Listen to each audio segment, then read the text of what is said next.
Face à une crise sans précédent, la région de Valence en Espagne se trouve en état d'urgence. Le président de la région, ainsi que le Premier ministre Pedro Sánchez, appelant à la vigilance.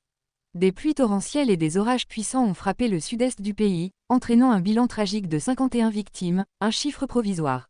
Nous sommes en liaison directe avec notre correspondant Henri de la Guerrière, qui se dirige vers Valence. Henri, que pouvez-vous nous dire sur la situation et les dégâts que vous avez observés? Pour l'instant, je peux vous confirmer que Valence et sa périphérie sont totalement isolés. Les principales routes sont bloquées, ce qui m'empêche d'atteindre la ville. Les transports, qu'ils soient ferroviaires ou routiers, sont complètement à l'arrêt. Des centaines, voire des milliers de véhicules ont été emportés, et de nombreuses maisons ainsi que des ponts ont été détruits. Le bilan provisoire est lourd avec 51 morts, dont un dans la région de Castille.